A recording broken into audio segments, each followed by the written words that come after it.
Hello everyone. Today I will be sharing my experience with JEE Advanced 2022 Organic Chemistry. तो मेरा JEE preparation के दौरान organic chemistry बाकी सब सब्जेक्ट्स में से सबसे फेवरेट रहा है। तो मुझे काफ़ी अच्छा लगा ये पेपर को सॉल्व करके। तो मैं आज सबके साथ में शेयर करना चाहूँगा मेरा एक्सपीरियंस इस पेपर के साथ में कि मुझे ये पेपर कैसा लगा ओवरऑल। तो क्वेश्चन बाय क्वेश्चन हम डिस्कस करते जाएंगे। तो जो सबसे पहला क्वेश्चन था वो पेपर 1 में था और इसमें एक रिएक्शन सीक्वेंस दिया था।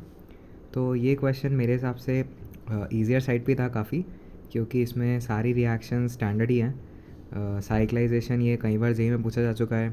क्यूमीन हाइड्रोपेरोक्साइड 2015 में भी पूछा जा चुका था, इस साल वापस से आ गया।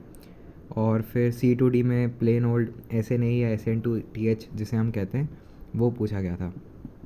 बस थोड़ा सा कैलकुलेटिव था, क्योंकि डी का मॉलिकुलर मास निकालना था तो थोड़ा कैलकुलेशन एरर हो सकता है। मान लो 136 की जगह 135 हो गया, एक हाइड्रोजन मिस हो गया, तो फिर आंसर मैच नहीं होगा।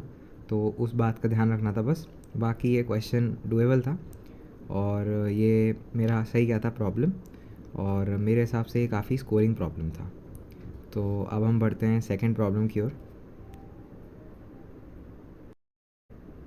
तो ये था सेकंड प्रॉब्लम। अब ये प्रॉब्लम काफ़ी मेरे को अच्छा लगा था, क्योंकि मैं चाह ही रहा था कि कोई एक अच्छा सा इस पे क्वेश्चन बने जेई मेन में या जेई एडवांस में। मेन में तो नहीं आया, लेकिन एडवांस में ये ज़रूर आ गया, क्योंकि एनसीईआरटी का ये डायरेक्ट स्टेटमेंट था कि पिक्रिक एसिड को कैसे बनाते हैं कॉन्सेंट्रेटेड सल्फ्यूरिक के बाद कॉन्सेंट्रेटेड नाइट्रिक से। और वही पूरा का पूरा क्वेश्चन डाउस प्रोसेस के आगे जेई एडवांस में आ गया।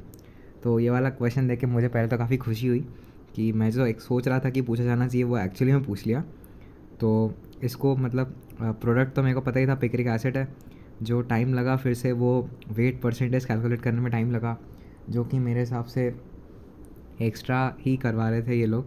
मतलब प्रोडक्ट ना पूछ के न्यूमरिक टाइप बना करके वेट परसेंट पूछा, तो उसमें बस थोड़ा सा टाइम गया। 2 बार चेक भी करना पड़ा, क्योंकि ज़रा सी भी गलती होगी और अगर आपका जो रेंज है उससे बाहर आंसर गया तो फिर आपको 0 मार्क्स मिलेंगे +3 के बजाय। तो 2 बार चेक करा मैंने और फिर मैंने इनपुट किया। 1.31 ही आया मेरा, और ये वाला प्रॉब्लम मेरा सही क्या। सो बस 2 बार चेक करा तो थोड़ा टाइम उसमें ज़्यादा इन्वेस्ट हो गया। अदरवाइज़ तो ये प्रॉब्लम काफ़ी मतलब डुएबल था, क्योंकि ये एनसीईआरटी ओरिएंटेड प्रॉब्लम ही था।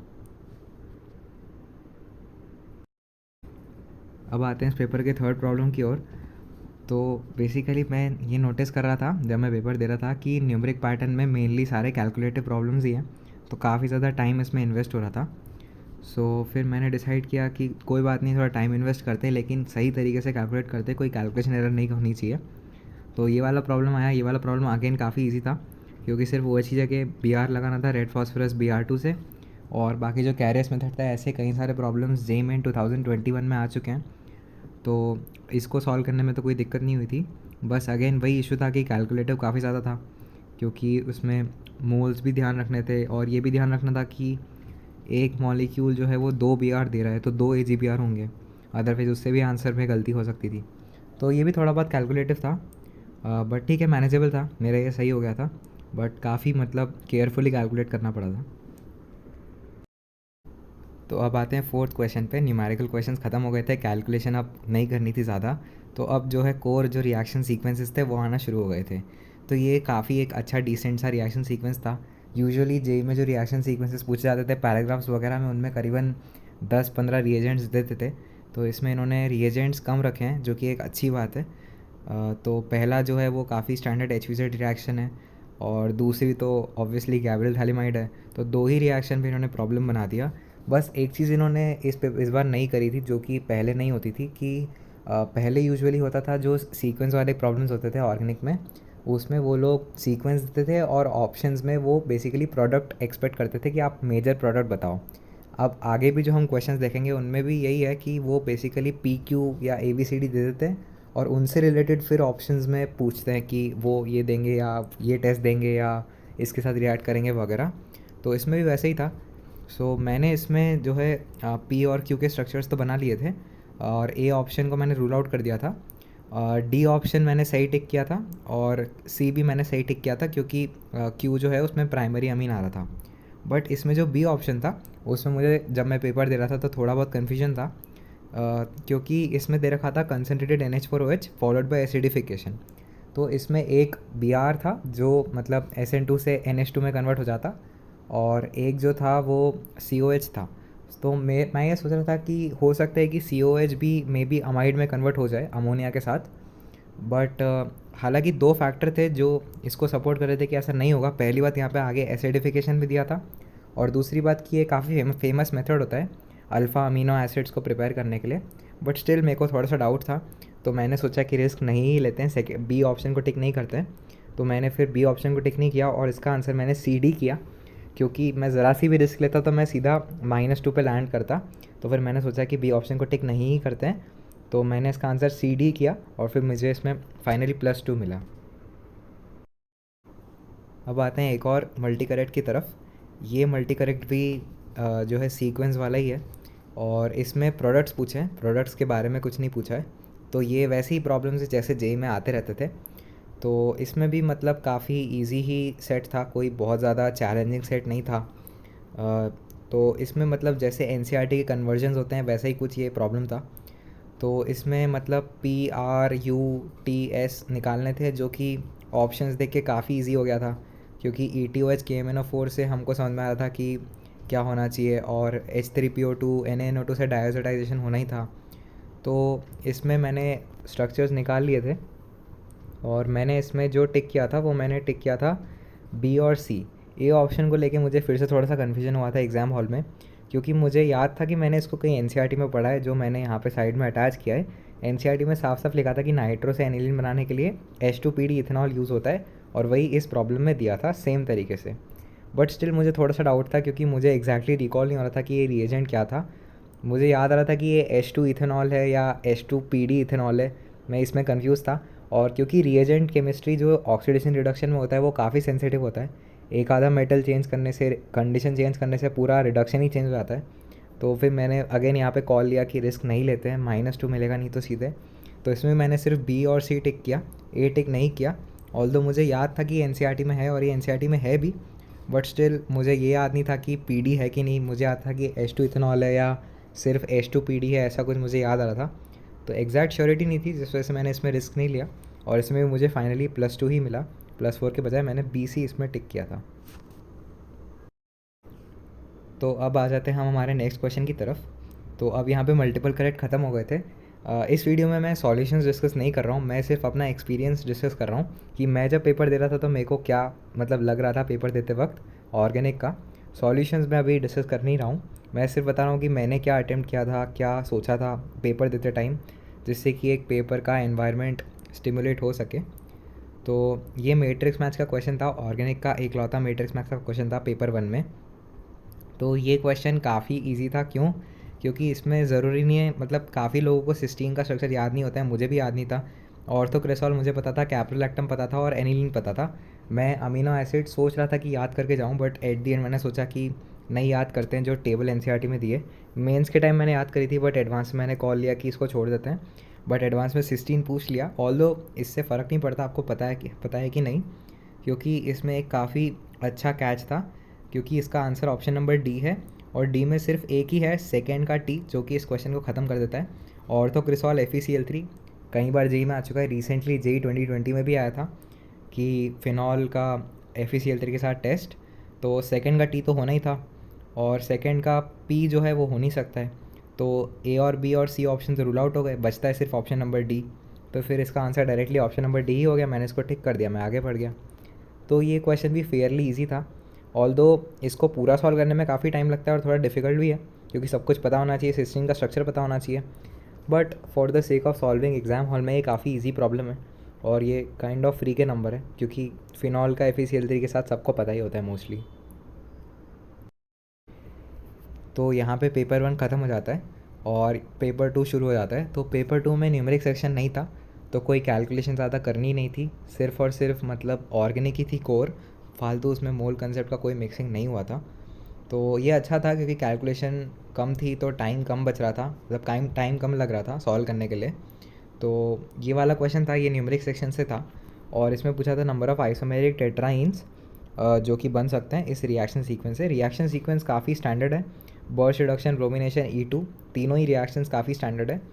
तो मेरे साथ क्या हुआ था इस क्वेश्चन में कि मैंने इस रिएक्शन सीक्वेंस को कंप्लीट किया और जो फाइनल प्रोडक्ट है जो कि एक्चुअल में बनता भी है, जो मैंने एनोटेट करके दिखाया, ये मैंने मेरे स्क्रैच पैड में बना लिया था। बट एग्ज़ाम के प्रेशर की वजह से और पता नहीं मेरे दिमाग में क्या आया कि मैंने यहाँ पे, मुझे पता नहीं क्या लगा, मैंने जो टर्मिनल है CH2 वाला, मैंने उसको भी मतलब स्टीरियो सेंटर समझ लिया और मैंने इसका आंसर 4 मार्क कर दिया रादर दैन 2। क्योंकि पता नहीं मेरे दिमाग में क्या आया, मेरे को लगने लगा कि CH2 वाला भी GI शो करेगा, तो एक डबल बॉन्ड GI शो कर रहा था जिसकी वजह से इसका आंसर 2 था। मैंने गलती से 2 डबल बॉन्ड का GI शो करवा दिया और 4 मार्क कर दिया। मुझे लगने लगा था कि CH2 वाला भी GI शो कर देगा, सो आई थॉट कि इसका आंसर 4 होगा। तो ये बहुत ही मतलब घटिया सी सिली मिस्टेक हो गई थी मुझसे, जिसकी वजह से मुझे 4 मार्क्स का लॉस हो गया। 3 जो मिलने थे वो मिले नहीं, एक नेगेटिव और हो गया। सो CH2 का GI गिनना इससे ज़्यादा सिली मिस्टेक तो नहीं हो सकती थी, बट अब क्या ही कर सकते हैं, एग्ज़ाम प्रेशर अलग ही होता है। तो मैंने इसका आंसर 4 मार्क किया था, तो ये काफ़ी बड़ी गलती हो गई थी इस क्वेश्चन में। अदरवाइज़ तो ये क्वेश्चन में कुछ ज़्यादा था नहीं। तो बढ़ते हैं नेक्स्ट क्वेश्चन पे। तो ये एक और क्वेश्चन था ऑर्गेनिक से। इस क्वेश्चन में हमसे पूछा था CH2 मिथिलीन ग्रुप्स कितने होते हैं प्रोडक्ट में। तो इसमें भी जो रिएक्शंस है वो काफ़ी फेमिलियर हैं, ओजोनलिसिस, फिर ऑक्सीडेशन, कोल्बे इलेक्ट्रोलिसिस, और फिर जो फोर्थ रिएक्शन है ये काफ़ी स्टैंडर्ड रिएक्शन है क्योंकि ये डायरेक्ट NCERT से है। कई लोगों ने इसमें जल्दबाजी में साइक्लोहेक्सेन बना के 6 मार्क कर दिया था, लेकिन मैंने इसमें 0 ही मार्क किया था क्योंकि मुझे NCERT की रिएक्शन याद थी, जो कि मैंने राइट में यहाँ पे ऐड भी कर रखी है। एग्जैक्ट ऑलमोस्ट सिमिलर कंडीशंस दे रखी थी पेपर में, तो इससे मुझे याद आ गया कि यहाँ पे बेंजीन बन रहा है। अगर किसी ने बहुत ही अच्छे से पढ़ रखा है तो उसको तो सीधा फोर्थ देख के वो 0 मार्क कर देगा, क्योंकि ये फीलिंग आई जाती है कि मोस्ट लाइकली साइक्लोहेक्सेन ही बन रहा होगा, और वही बन भी रहा था एक्चुअली। तो ये काफ़ी ईजियर साइड पे क्वेश्चन था और मेरा ये सही गया था थैंक्स टू NCERT, जिसमें ये रिएक्शन दी गई थी हाइड्रोकार्बन चैप्टर में, जिससे यहाँ पे काफ़ी हेल्प हो गई थी। तो अब आते हैं एक और ऑर्गेनिक के क्वेश्चन की ओर। अब ये दिखने में इतना बड़ा था बट इसमें कुछ भी नहीं था। ये इंस्पायर्ड है 2012 के एडवांस के प्रीवियस ईयर से, और इंस्पायर्ड होने की कोई खास ज़रूरत नहीं है क्योंकि इतना कोई ज़्यादा डिफिकल्ट नहीं है। इसमें जितने भी बनते हैं वो सिंगल कायरल के बनते हैं, तो मीज़ो का भी कोई इशू नहीं है। सिर्फ हमको देखना था कि जो ओजोन लेयर से प्रोडक्ट बन रहा है उसमें कायरल कार्बन है कि नहीं। अगर कायरल कार्बन है तो वो कायरल है, अदरवाइज़ नहीं है। तो सिर्फ ओजोन लेयर करना था और कायरल देखने थे, उसी से इसका आंसर 2 आ गया था।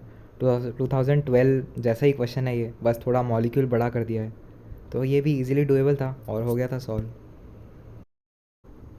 इसके बाद हम चलते हैं इस प्रॉब्लम पे। अब ये प्रॉब्लम, इससे ज़्यादा स्टैंडर्ड प्रॉब्लम एग्जिस्ट ही नहीं करता है ऑर्गेनिक केमिस्ट्री में। ये हर जगह मिल जाएगा। इनफैक्ट जो ये एनहाइड्राइड है, सक्सेनिक एनहाइड्राइड, ये 2020 JEE एडवांस में भी यूज़ हुआ है, सेम EAS के लिए यूज़ हुआ है। बाकी ये सीक्वेंस बहुत ही ज़्यादा फेमस है, हर जगह होता है। तो ये सीक्वेंस में तो कोई दिक्कत नहीं थी, ऑप्शंस में बस थोड़ा सा चेक करने के लिए टाइम लग रहा था। अदरवाइज़ तो ये सॉल्व करने में कोई दिक्कत नहीं थी। इसमें मुझे आराम से +4 मिल गया, और मेरे ख्याल से सभी को इसमें +4 मिल गया होगा क्योंकि इसमें ऐसा कुछ सरप्राइजिंग एलिमेंट था नहीं। बस PQRS बनाने थे और ऑप्शंस के साथ मैच करने थे और ये क्वेश्चन ईजिली सॉल्व हो जाता है। तो बस इसमें ये था कि कई लोगों ने जल्दबाजी में D ऑप्शन को भी टिक कर दिया होगा, but R2CD is different from Grignard, और ये NCERT में भी दिया है, बट स्टिल सिली मिस्टेक हो जाती है। फॉर्चुनेटली मेरे साथ नहीं हुई, मैं बच गया इसमें, बाकी तो ठीक ही क्वेश्चन था। तो अब आते हैं इस प्रॉब्लम पे। एक और मल्टी करेक्ट ऑर्गेनिक्स है। अब ये पॉलीमर पे था। अब पॉलीमर में मुझे ऐसा लग रहा था कि JEE में मोस्टली मोनोमर पॉलीमर पे ही क्वेश्चन आते हैं, मतलब वो बेसिकली पॉलीमर्स दे देंगे और उनकी मोनोमर यूनिट्स पूछेंगे, या पूछेंगे कि एडिशन है, कंडेंसेशन है, क्या है। बट इन्होंने थोड़ा सा थ्योरेटिकल साइड पे क्वेश्चन पूछ लिया था। A और B ऑप्शंस तो काफ़ी इजी थे, लेकिन दिक्कत ये थी कि A ऑप्शन गलत था, तो वो पता होने पे भी मार्क्स मिल नहीं रहे थे। B ऑप्शन जो है ये एज इट इज़ 2019 में भी पूछा गया था। 2019 में भी पॉलीमर से एक क्वेश्चन आया था मल्टी करेक्ट, जिसमें भी एक ऑप्शन B ऑप्शन ही था।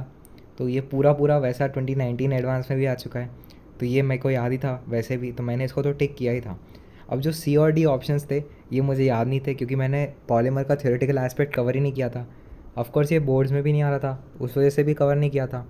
और मेंस के लिए भी मैंने मोस्टली मोनोमर यूनिट्स ही याद किए थे कि किस पॉलीमर का कौन सा मोनोमर होता है, कंडेंसेशन है, एडिशन है, क्या है। लेकिन thermoplastic, thermosetting, high density polythene, low density, उनके कंडीशन, प्रेशर, टेम्परेचर, ये मैंने याद नहीं किए थे, जिस वजह से मुझे इसमें सिर्फ +1 मिला +4 के बजाय। बट ठीक है, कुछ नहीं कर सकते। 1 मार्क तो मिला एटलीस्ट सेकंड ऑप्शन की वजह से। इसमें मैंने सिर्फ बी टिक किया था और ये डायरेक्ट एनसीईआरटी से था, मैंने यहाँ पे अटैच भी किया है। बट ठीक है, याद नहीं किया था तो नंबर भी नहीं मिले, अदरवाइज़ तो ठीक ही है, 1 मार्क्स तो मिल ही सकता है। तो अब आते हैं last question of organic chemistry जो पेपर 2 का था, जिसमें हमको सिंगल करेक्ट प्रॉब्लम थे। तो ये बायोमोलिक्यूल से था, बायोमोलिक्यूल से एक क्वेश्चन था, पॉलीमर से एक क्वेश्चन था।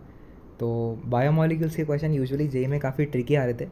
जैसे 2020 में हमारे पास में एक अमीनो एसिड का था कि कब वो प्रोटोनेट होगा, कब डीप्रोटोनेट होगा, बेस्ड ऑन पीके वैल्यूज़। तो वो थोड़ा सा ट्रिकी था। 21 में भी जो क्वेश्चन था उसमें भी रोटेट करने का था फिशर प्रोजेक्शन के साथ। 2018 में भी जो क्वेश्चन आया था उसमें भी थोड़ा बीटा का नॉलेज होना चाहिए, एल ग्लूकोज का नॉलेज होना चाहिए। तो उन प्रॉब्लम से कंपैरिजन में ये वाला प्रॉब्लम काफ़ी इजी है, क्योंकि ये इसमें कुछ सोचना था ही नहीं, ये डायरेक्ट स्टैंडर्ड होता है कि टॉटोमेरिज्म का केस है ये, कि ये सारे आपस में टॉटोमर होते हैं।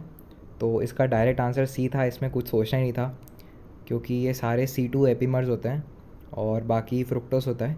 तो ये काफ़ी स्ट्रेट फॉरवर्ड क्वेश्चन था, बस ऑप्शन मैच करने थे और इसका आंसर आ जाता है। तो ये काइंड ऑफ फ्री के नंबर ही थे। So yes, this was all about organic chemistry from advance 2022। तो मेरे हिसाब से पेपर काफ़ी अच्छा था, क्योंकि इस पेपर में जो मेन इसका था वो मैंने यहाँ पे लिख रखा है कि इनोलेट केमिस्ट्री में इस पेपर में काफ़ी कम प्रॉब्लम्स थे। क्योंकि मुझे समझ में नहीं आ रहा है कि अभी इनोलेट केमिस्ट्री का ट्रेंड काफ़ी डिक्रीज़ कर रहा है जेई में। पिछले 3 साल से बहुत ही कम प्रॉब्लम्स हैं। 2021 में भी सिंपल अल्डोल का क्वेश्चन पूछा था, एसीटोन का अल्डोल पूछा था, वो भी एक बड़े क्वेश्चन का पार्ट था बस। बाकी स्टैंड अलोन इनोलेट केमिस्ट्री पे प्रॉब्लम्स नहीं पूछे जा रहे हैं पिछले कुछ सालों से, जो कि मुझे पता नहीं क्यों हो रहा है, क्योंकि मेरे हिसाब से इनोलेट केमिस्ट्री सबसे ज़्यादा इंटरेस्टिंग पोर्शन होता है ऑर्गेनिक का, और उसी पे इस बार क्वेश्चन नहीं पूछे गए। तो कोई बात नहीं। बाकी इस बार एक और सरप्राइजिंग ट्रेंड था कि इस बार जीओसी से, यानी कि acid strength, basic strength, intermediate stability पे क्वेश्चन नहीं थे, रेजोनेंस एनर्जी पे क्वेश्चन नहीं थे। ऑल्दो एक क्वेश्चन था, एक HVZ और गैवरेज हेलिमेट वाले में एक ऑप्शन था एसिड बेस का, बट वो काफ़ी बेसिक ऑप्शन था, उसमें कोई बहुत ज़्यादा नॉलेज नहीं रिक्वायर्ड था। बाकी आइसोमेरिज्म में प्रोजेक्शन पे क्वेश्चन नहीं थे, जो कि पिछले 2 साल से आ रहे थे। 2021 में भी एक क्वेश्चन था जो न्यूमैन या सॉहॉर्स प्रोजेक्शन पे था, फिशर प्रोजेक्शन पे था। 2020 में भी एक प्रॉब्लम था। इस साल वैसे प्रोजेक्शंस पे कोई प्रॉब्लम नहीं था। नॉमेनक्लेचर में 2020 में प्रॉब्लम था, इस बार उससे कोई भी प्रॉब्लम नहीं था। इस बार ज़्यादातर जो क्वेश्चंस पूछे गए थे वो रिएक्शन पार्ट से ही पूछे गए थे, जो कि अच्छी बात है, क्योंकि मेरा भी पर्सनल फेवरेट पोर्शन जो है वो रिएक्शन ही होता है। नॉमेनक्लेचर में या जीओसी में इतना कुछ इंटरेस्ट नहीं होता है मेनली मेरे को। तो ऐसा था कि मेरे लिए तो काफ़ी फेवरेबल पेपर था, क्योंकि इसमें एसिड बेस के कम ही क्वेश्चन थे, जो कि मुझे मतलब उतना अच्छा लगता भी नहीं है। और बट इसमें एक ये था कि थोड़ा हाइड्रोकार्बन का वेटेज ज़्यादा था रादर दैन इनोलेट केमिस्ट्री, तो ये था। बाकी एक अच्छी बात जो मेरे को इस पेपर की लगी कि इस पेपर में फालतू की रिएक्शन नहीं पूछी गई थी, जैसे पिनाकोल, बेंजिल बेंजिलिक, और मैंने यहाँ लिख भी रखी है डाइनॉन फिनॉल, बेकमान, फ्राइस, क्लेजेन, बेंजोइन, ये नहीं पूछी गई थी। ये तो ठीक है, हम पढ़ते हैं, लेकिन कुछ रिएक्शन जैसे Darzens reaction, Stobbe condensation, Wacker process, one oxidation, ये तो बिल्कुल नहीं थे, जो कि काफ़ी अच्छी बात है, क्योंकि ये सिलेबस में नहीं है तो ये पूछे भी नहीं जाना चाहिए। तो ये नहीं पूछे गए थे। इनफैक्ट पिनाकोल जो 2018-2010 में पूछा गया था वो इस बार नहीं था। बाकी जो रिएक्शंस है बेंजिल बेंजिलिक, डाइनॉन फिनॉल, ये तो हम पढ़ते भी हैं, बट इन पे कोई क्वेश्चन नहीं था, जो कि अच्छी बात है, क्योंकि ये एज सच एक्सप्लिसिटली मेंशन भी नहीं है, तो इन पे क्वेश्चन नहीं पूछे जाने चाहिए। तो ये अच्छी बात लगी मुझे। बाकी ये था कि हम ये तो नहीं बोल सकते कि एनसीईआरटी से काम हो जाता है, वो बिल्कुल ट्रू नहीं है, क्योंकि जो हमने देखा, जैसे बायोमोलिक्यूल का क्वेश्चन हमने देखा, वो एनसीईआरटी से सॉल्व करना थोड़ा मुश्किल होगा, लेकिन अगर आपने वो पहले से देख रखा है तो काफ़ी ईजी है। बट हाँ, इस पेपर में एक्सप्लिसिटली एनसीईआरटी का काफ़ी ज़्यादा इंपॉर्टेंस था, क्योंकि कुछ क्वेश्चन ऐसे थे जो कि आप एक्सप्लिसिटली दिमाग लगा के नहीं कर सकते हो। जैसे CR2O3, अगर आपको एरोमेटाइजेशन नहीं पता है तो उस क्वेश्चन को आप आंसर नहीं कर सकते हो।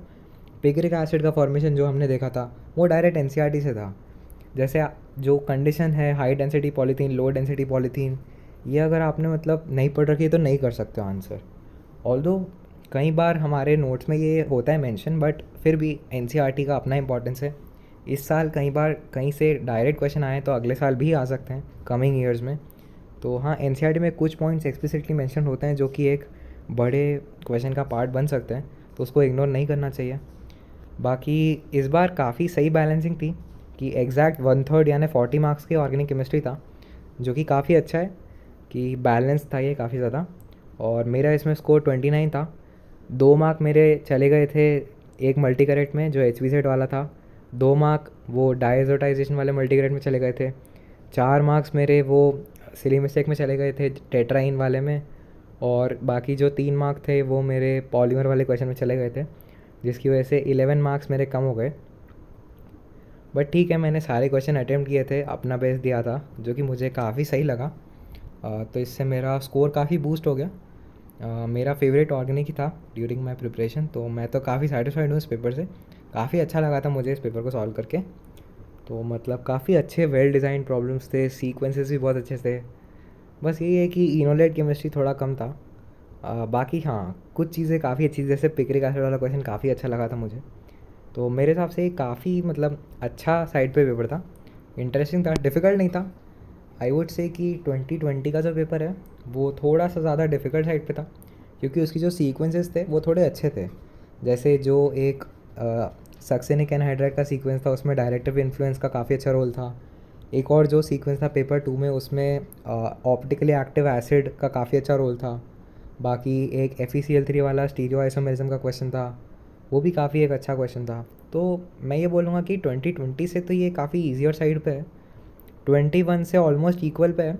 बट हाँ, ये पेपर थोड़ा कैलकुलेटिव था, क्योंकि पेपर 1 में 3 क्वेश्चन मोल कंसेप्ट से थे, तो थोड़ा सा कैलकुलेटिव था, लेंदी था। बट हाँ, डिफ़िकल्ट तो नहीं था। So yes, this was my analysis and my experience with 2022 JEE Advanced.